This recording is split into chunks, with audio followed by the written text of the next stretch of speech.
અમદાવાદના બોપલ ખાતે આવેલા ઇસ્કોન પ્લેટિનિયમમાં ગઈકાલે મોડી રાત્રિના આસપાસ અચાનક બિલ્ડિંગમાં શોર્ટ સર્કિટના કારણે આગ ભભૂકી ઉઠી હતી, જેમાં એક આગે વિકરાળ સ્વરૂપ ધારણ કર્યો હતો। 8મા માળે લાગેલી આગે 22મા માળ સુધી પ્રસરી હતી, જેના કારણે ત્યાં રહેતા રહીશોમાં ભયનો માહોલ સર્જાયો હતો। લોકોમાં ગભરામણના કારણે તેઓ પણ તાત્કાલિક એપાર્ટમેન્ટમાંથી બહાર આવી ગયા હતા અને જે ઘટના બની હતી તે ઘટનાને લઈને ફાયર વિભાગ દ્વારા મેજર કોલ પણ જાહેર કરવામાં આવ્યું હતું। આ ઘટના બન્યા બાદ જે અંદાજે 12 થી 15 લોકો જે બિલ્ડિંગમાં ફસાયેલા હતા તેમને રેસ્ક્યુ કરવામાં આવ્યા હતા। જે બધા જે દર્દીઓ છે તેમને સરસ્વતી હોસ્પિટલ ખાતે પ્રાથમિક સારવાર હેઠળ ખસેડવામાં આવ્યા હતા।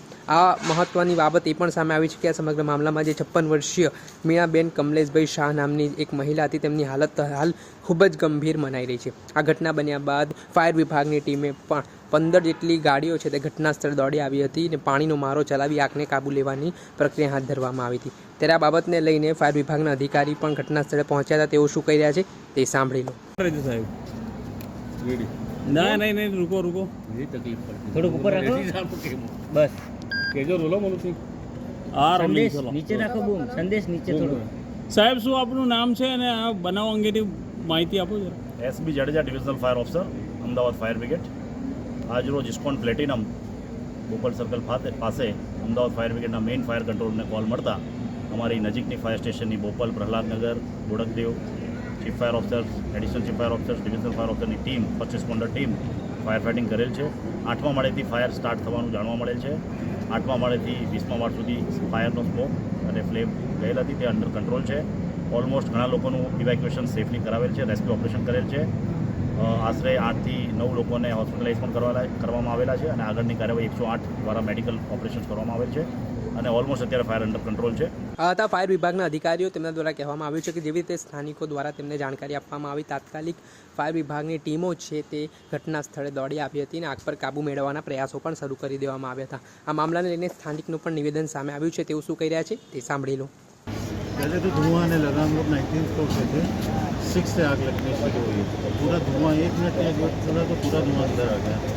लेकिन अभी हम 7 ईयर्स के हैं, मोबाइल बड़ा पार्टनर हमको तो बालकनी में रखा, तो धीरे धीरे आग 17 में आई तो फिर और घबराहट हुई, फिर किसी तरह नीचे आए। नीचे मतलब 15 फ्लोर, फिर स्ट्रक्चर से छत से यहाँ पर कैसे बाहर निकले आप सब लोग?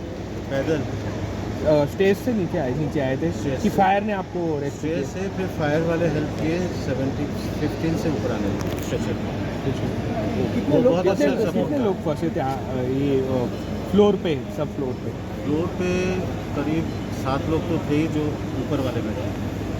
सब फ्लोर पे ऊपर के हाँ, कई तो नीचे वाले तो ज़्यादा फंसे थे, लेकिन हम लोग तो 15 के बाद ऊपर ही आ गए थे। હાલ હતા સ્થાનિક જે બોપલ વિસ્તારના પ્લેટિનિયમ નામની જે બિલ્ડિંગ આવેલી છે તેમાં જ રહે છે। તેમનું કહેવું છે કે 8મા માળે અચાનક શોર્ટ સર્કિટના કારણે આગ ભભૂકી ઉઠી હતી અને આગે વિકરાળ સ્વરૂપ ધારણ કરતા 22મા માળ સુધી પ્રસરી હતી। જો કે સમય સૂચકતાના કારણે ત્યાંથી રહેતા લોકો છે તેઓ તાત્કાલિક પોતાને હેમખેમ રીતે જીવ બચાવીને બિલ્ડિંગની નીચે ઉતરી ગયા હતા, પણ આ ઘટનામાં એક 56 વર્ષીય જે વૃદ્ધા છે તેઓની હાલત ગંભીર મનાઈ રહી છે। ત્યારે હવે બોપલમાં જે પ્લેટિનિયમ બિલ્ડિંગમાં આગ લાગવાની ઘટનાથી ચકચાર મચી ગઈ છે અને હાલ આ તમામ બાબતોને લઈને ફાયર વિભાગ દ્વારા પણ તપાસ કરવામાં આવી છે કે આગ લાગવા પાછળનું મુખ્ય કારણ શોર્ટ સર્કિટ છે કે કોઈ અન્ય બાબત છે, તેમજ આ બિલ્ડિંગ પાસે ફાયર એનઓસી હતી કે નહીં તે તમામ દિશામાં હાલ તપાસ ચાલી રહી છે।